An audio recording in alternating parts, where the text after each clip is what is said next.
kalau kita lihat yang orang lowong kerja tuh kita inbox. Sengaja Iya kayak sengaja mau cari. Kita biasa begitu, sengaja inbox gitu tahu langsung kita lapor ke. Coba kita langsung tulis di situ. Dia kadang-kadang langsung blokir beta. Tapi tidak apa-apa, orang yang banyak yang sebagian orang sudah baca kan, kayak begitu. Kamu harus menyetor biaya 65 sampai 90 juta untuk perjalanan. Untuk katanya itu uang itu untuk perjalanan, akomodasi dan perjalanan dari wilayah asalnya sampai ke Australia. Sehingga entah dengan pertimbangan apa mereka kemudian mengumpulkan uang dari mana, itu jumlah yang besar loh ya, 65 sampai 90 juta per orang. Jadi kalau kita kalikan mereka 26 jadi sekitar 1,6 miliar atau hingga 2,3 miliar kan, kemudian ditransfer ke rekening si smuggler ini, dilakukan pembicaraan. Dan luar biasanya titik kumpul mereka itu di Nusa Tenggara Timur, di Kupang.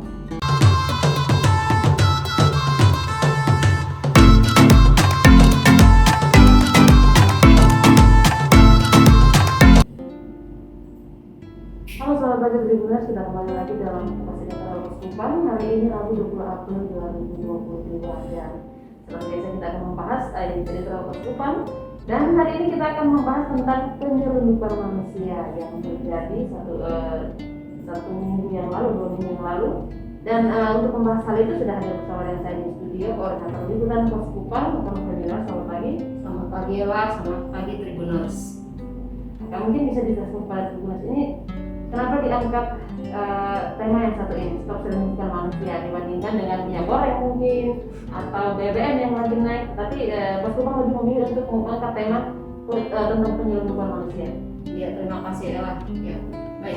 Tentunya ini isu baru ya untuk di wilayah NTT. Biasanya kan Ella yang terjadi di wilayah NTT adalah human trafficking, orang NTT yang kemudian dipekerjakan secara ilegal di luar negeri ya. Tapi kali ini bukan orang NTT, tapi orang dari luar NTT yang kemudian diselundupkan oleh oknum orang juga yang dari luar NTT melalui perairan NTT dan untuk bekerja secara ilegal ke luar negeri, ke Australia. Sehingga isu ini kita anggap penting untuk kita angkat hari ini. Nah ini terkait penyelundupan yang terjadi, berapa kan sebenarnya orang yang diamankan kemarin dari si penyelundup ini?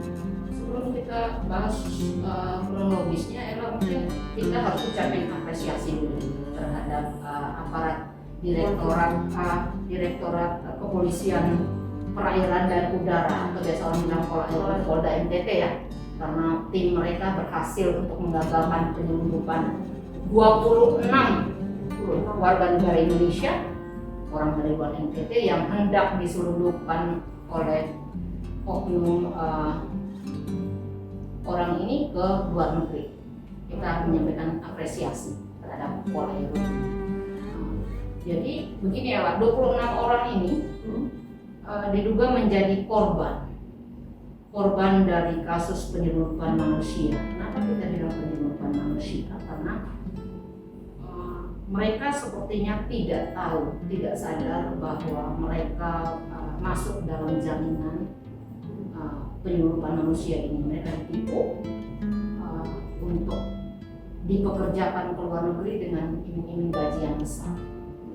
Seperti itu ya. Berarti mereka ini selain korban penyelundupan juga korban penipuan. Iya, penipuan juga, karena begini ya, modus yang sekarang yang terbaru ya, berdasarkan kasus ini seperti ini. Oknum orang ini dia berasal dari Sumatera Utara ya, dari Medan, sudah diamankan juga. Memasang di Facebook lowongan kerja seperti itu, dibutuhkan sekian banyak orang untuk bekerja di perkebunan di Australia. Yang berminat silakan inbox seperti itu. Jadi awal untuk menjerat korban itu seperti itu. Dan kemudian 26 orang ini yang berasal dari Jawa Timur, Jawa Tengah, Jawa Barat, kemudian ada dari Nusa Tenggara Barat dan Sumatera Utara sendiri.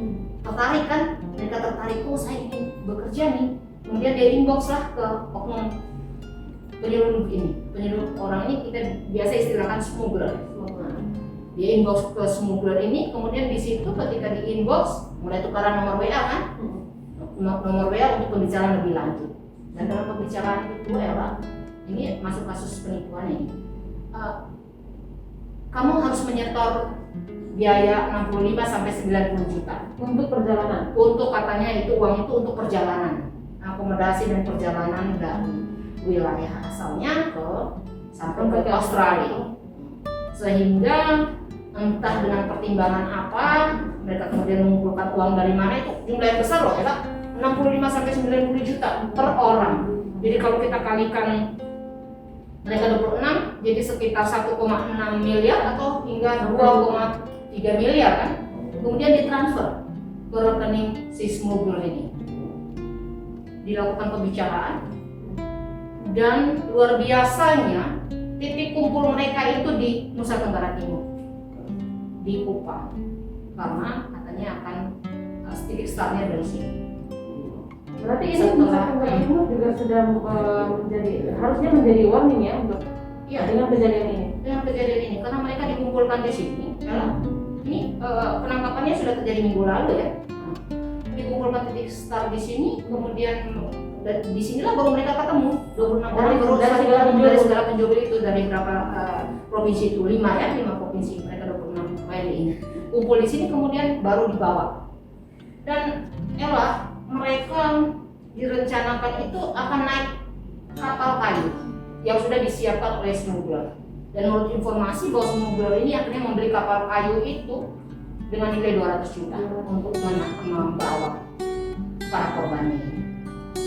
Dan ya, sangat besar pakai kapal kayu loh. Kemudian naiknya itu melalui pelabuhan rakyat di Tenau menuju ke Semarang. Nah, ini modus baru lagi kan Ella, dibawa seperti itu. Akhirnya Direktorat Kepolisian Perairan dan Udara Polairut ini mendapat informasi terkait itu, kemudian mereka ke sana dan akhirnya melakukan penangkapan. Dan mereka kemudian dibawa ke Polairut di proses hukum, pelakunya juga sementara di proses hukum, dan 26 orang ini sedang dipersiapkan untuk kembali ke daerah asalnya. Jadi itu kronologisnya. Oke, dan kita juga mengapresiasi seperti yang sudah tadi yang bilang bahwa ini adalah bentuk kerja keras dan gerak cepat dari Direktorat Polda NTT yang sudah berhasil untuk karena ini sudah sampai terjadi hal seperti ini. Sebenarnya kalau dari pandangan dari sudut pandang kami sendiri itu akar masalahnya itu sebenarnya apa sebenarnya sehingga sampai orang-orang ini bisa sampai tertipu dan juga hampir diselundupkan. Banyak ya Ella ya, kalau kita melihat tentang akar masalah kasus-kasus penyelundupan orang atau human trafficking yang banyak. SDM, sumber daya manusia dari masyarakat kita yang belum memadai. Kemudian kedua, akses informasi yang sampai ke mereka dari pemerintah tingkat atas hingga ke bawah, karena biasanya kan yang menjadi korbannya orang-orang rakyat yang berada di wilayah-wilayah desa yang jauh terisolir, informasi yang kurang, dan juga karena itu tadi kurangnya komunikasi antara sesama kita. Itu 3 hal itu. Kenapa saya bilang SDM? Kita tahu bahwa ketika sumber daya manusia itu sangat terbatas, mereka tidak bisa berkreasi, mereka tidak bisa menangkap peluang-peluang kerja di sekelilingnya. Akhirnya mereka ingin sekali bekerja di luar negeri dengan iming-iming gaji yang besar. Apalagi sudah diiming-iming gaji yang besar, sehingga mereka sudah tidak pikir lagi nih, walaupun ada syarat lu harus bayar duluan, ya kan? Kamu harus bayar. Sudah tidak ini lagi karena memang sumber daya manusianya terbatas. Oh sudah, daripada saya buat pekerjaan baru di sini, lebih baik sudah saya kerja di sana. Akhirnya kan dia pinjam uang. Itu dari SDM. Kemudian tadi saya bilang yang kedua dari akses informasi ya. Mestinya kita tidak sedang menyalahkan pemerintah, tetapi artinya adalah sedikit peran pemerintah di sini yang akhirnya membuat kasus-kasus seperti ini masih tetap ada. Kenapa? ketika ada produk-produk undang-undang yang berlaku atau kasus-kasus seperti human trafficking dan penyelundupan orang yang terjadi, syarat-syarat ketika orang mau bekerja di luar negeri harus apa sih, syarat-syaratnya harus apa, dan bagaimana mencegah terjadinya hal-hal seperti ini. Akses informasi seperti itu kan harusnya diturunkan oleh pemerintah pusat ke pemerintah provinsi, ke kabupaten, bahkan tidak berhenti sampai kabupaten kan, mestinya bisa sampai ke kecamatan, kelurahan, hingga ke desa dan bahkan kampung-kampung RT RW, sehingga informasi-informasi seperti itu sampai ke masyarakat, sehingga akhirnya ketika ada tawaran-tawaran dari berbagai pihak, dari berbagai cara yang tadi media sosial atau orang yang datang langsung, kan biasa ada orang yang datang langsung tuh calon-calonnya itu. calon-calon, akhirnya bisa terantisipasi kan, wah saya sudah ngerti, wah saya sudah tahu informasinya, syarat-syaratnya harus kayak begini, akhirnya kan itu bisa terantisipasi dari awal. Dua hal ini yang harus Karena memang masyarakat sekarang meskipun saat ini informasi sudah terbuka, tetapi kita tidak bisa menutup mata terhadap daerah-daerah yang masih bahkan belum mendapatkan jaringan seluler seperti daerah-daerah. Bisa saja 26 orang ini berasal dari daerah itu yang terisolir. Memang nama provinsinya besar-besar ya, Jawa Timur, Jawa Tengah, Jawa Barat, Nusa Tenggara Barat, Sumatera Utara. Tetapi kan kalau kita lihat jauh besar nih, tapi kan belum tentu dari orang mereka itu berasal dari yang kota, mungkin dari desa-desa itu. Memang mereka sudah mempunyai akses handphone ya. Nah, tapi kan kita juga tidak tahu bahwa ketika mereka akses yang tadi kita bicara, kalau akses handphone itu mereka lihatnya apa? Apakah informasi-informasi tentang tenaga kerja yang legal, atau mereka hanya main TikTok selama ini, atau mereka hanya aktif di media sosial memposting hal-hal yang sesuai dengan mereka punya keinginan dan ini kan itu juga belum ini. Tapi paling tidak pemerintah yang tadi saya bilang harus sampai informasi-informasi seperti itu, apalagi menyangkut tenaga kerja dan peluang-peluang kerja, karena banyak sekali peluang-peluang kerja di luar negeri yang bisa diakses sebenarnya oleh masyarakat, bukan hanya di luar negeri, tetapi mungkin di daerah-daerah lain yang bisa diakses oleh masyarakat. Itu sebenarnya menjadi tanggung jawab dari pemerintah untuk bisa menyampaikan informasi itu hingga ke pelosok desa, sehingga warga kita tidak menjadi korban dari penyelundupan orang atau human trafficking. Dan ini kalau dilihat dari sini untuk Nusa Tenggara Timur sendiri tidak ada ya, tidak ada yang Tidak ada korban. Tidak ada, karena mungkin dari informasi yang masuk ya, banyak kita kasus-kasus yang kemudian media memberitakan, sehingga paling tidak itu sudah menjadi warning dan juga mengantisipasi dari awal ya. Walaupun mungkin kita juga tidak tahu, mungkin masih ada 1-2 di luar sana, karena smuggler ataupun pelaku-pelaku human trafficking itu terus menginovasi pasti cara-cara, strategi ya, terus berkembang sudah yang ini. Jadi itu tugas berat untuk semua pihak, apalagi administrasi, imigrasi, Polairut dan semua pihak, bahkan pemerintah daerah masing-masing kan. Nah, ini berbicara tentang imigrasi dan administrasi dan lain sebagainya. 26 WNI yang akhirnya tidak jadi diselundupkan ini bagaimana nasibnya sekarang? Mereka, informasi yang kita dapat, mereka ditangani oleh Polairut ya, Polda NTT. Mereka ditampung di sana sebelum terakhir ini menunggu kepulangannya. Yang lebih miris ya, dalam proses hukum dan proses penampungan mereka dalam proses hukum itu ketiadaan dana. Dari merekanya ketiadaan dana untuk proses. Kan mereka seminggu pasti harus butuh makan minum, paling tidak untuk penampungan kan. Ya. Miris bahwa pihak imigrasi maupun pihak Dinakperpres menyatakan bahwa kami tidak punya dana. Untuk itu berarti apa ya lah? Berarti ketika kasus seperti ini sudah mulai muncul di NTT, kita sudah harus pikirkan bahwa harus disiapkan anggaran untuk kemungkinan terjadi lagi kasus-kasus seperti ini untuk ke depan. Karena ketika kasus ini pertama, saya yakin bahwa mungkin ini bukan pertama. Kalaupun ini pertama, berarti akan ada selanjutnya. bisa saja ini merupakan fenomena gunung es ya, yang terdampak adanya ini kita tidak tahu. Tapi perlu waspada, berarti NTT atau dalam kasus ini berarti Kupang menjadi titik transit dalam proses penyelundupan manusia ke Australia. Ini warning bagi kita, sehingga anggaran-anggaran itu harus sudah siapkan. bukan saja anggaran-anggaran untuk menampung nanti hasil kita korban-korban itu, tapi anggaran untuk pengawasan ya. Antisipasi kan juga harus dilihat, bukan sudah ditangkap kemudian baru kita mengeluarkan anggaran, tapi pengawasan kan juga perlu. Artinya bahwa apa, di titik-titik perairan yang untuk keluar ya itu harus sudah ada di dalam pos-pos jaga. Kalaupun sudah ada pos-pos jaga, harus diaktifkan kembali. Harus diaktifkan kembali pos-pos jaga itu, karena kalau kita menduga ya kan, ini juga modus baru bahwa mereka berwisata nih, karena kan tujuannya semau, ya kan? Wisata-wisata, objek-objek wisata yang ada di pulau itu juga harus diwaspadai ya, karena mereka akan modusnya gitu, oh kami wisatawan nih yang hendak berwisata ke Pulau Semau, bisa juga di Rote di mana, karena menggunakan transportasinya kan kapal, makanya harus dibangun pos-pos jaga. Karena memang daerah kita juga bukan daerah kepulauan yang banyak sekali dan banyak tempat wisata juga, sehingga bisa menjadi kemungkinan digunakan, dimanfaatkan oleh smuggler ini untuk proses penyelundupan orang dengan motif berwisata, travel, dan perjalanan wisata dan sebagainya.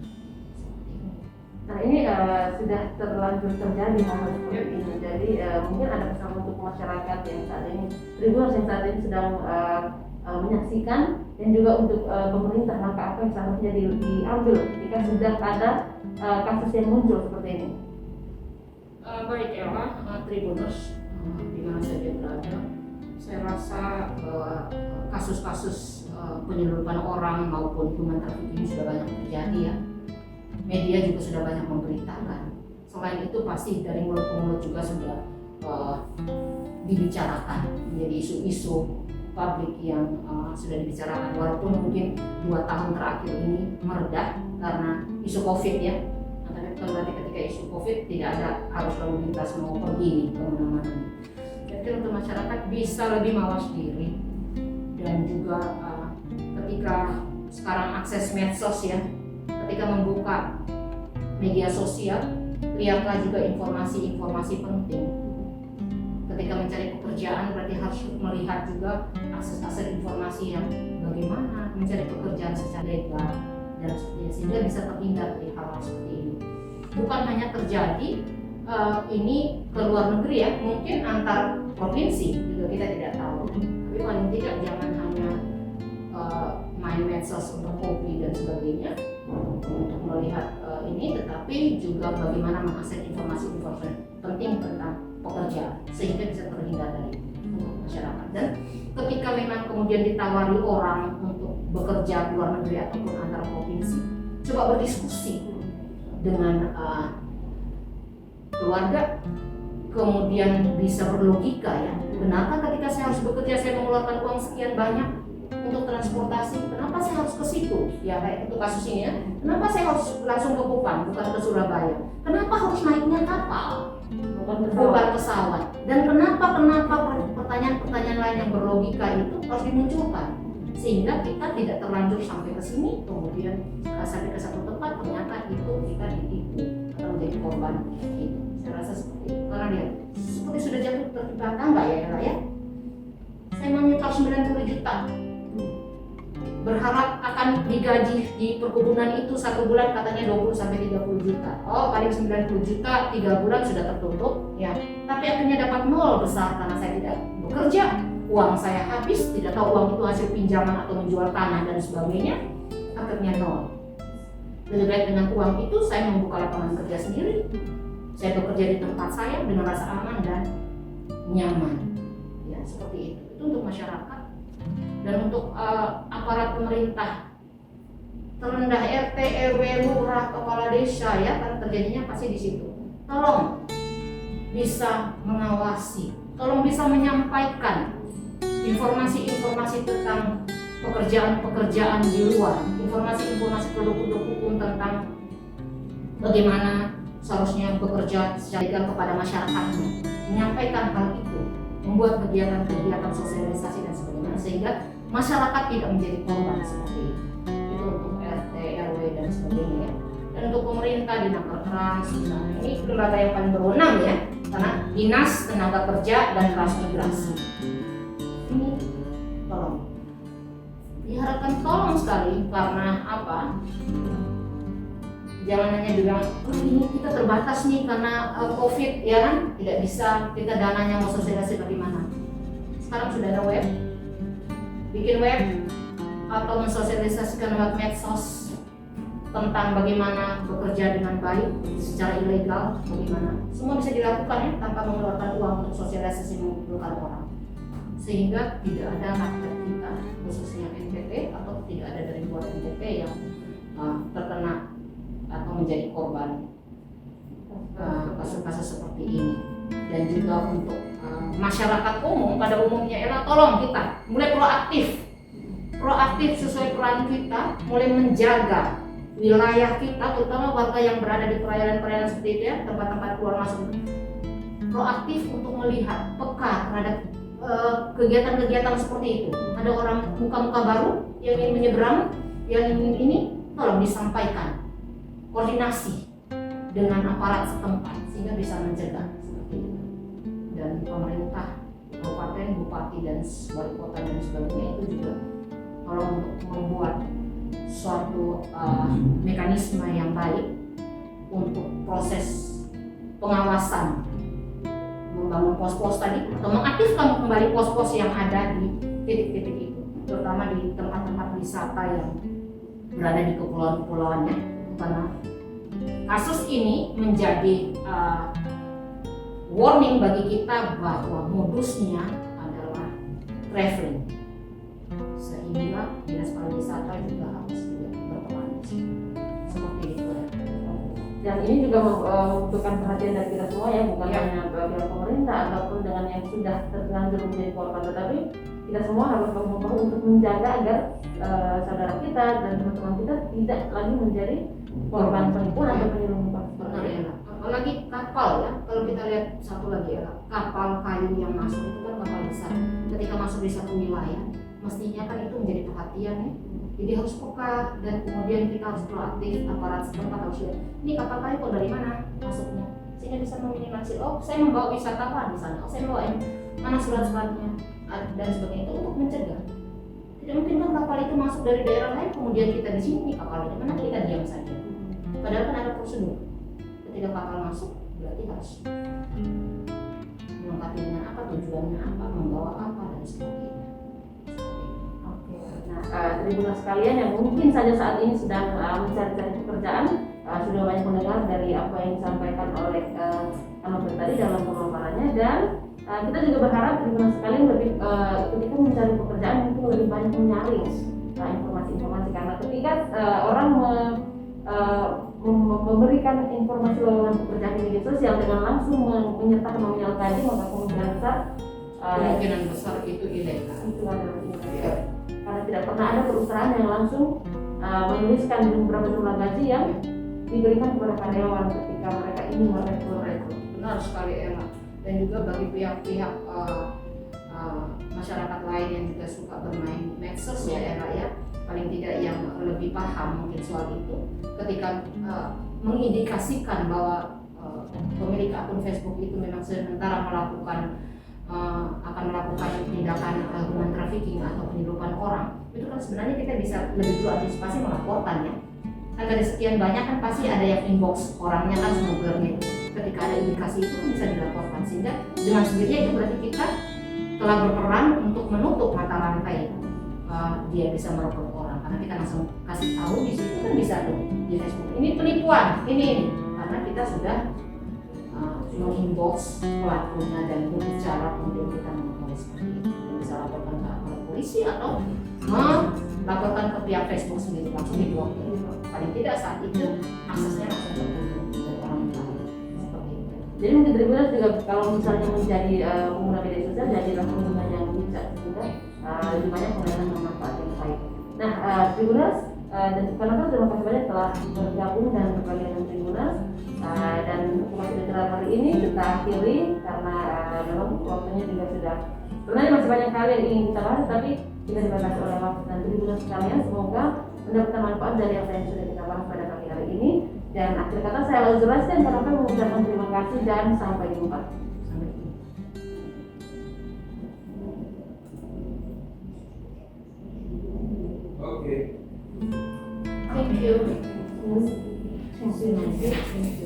Ya, beta kan biasa begitu. Kalau kita lihat yang orang long kerja tuh, nanti kita inbox. Sengaja Iya kayak sengaja Oh. mau cari. Beta biasa begitu, sengaja inbox begitu tahu langsung kita laporkan. Beta langsung tulis di situ. Ya kadang-kadang dia langsung blokir beta. Tapi tidak apa-apa, orang yang banyak yang sebagian orang sudah baca kan, kayak begitu. Jadi paling tidak dia sudah putus, nanti dia buat lagi. Kan itu sebetulnya menghambat, ya kan? Paling tidak kita berperan di situ walaupun sedikit. Harus begitu. Jadi netizen yang budiman. Ya, budi dan aman.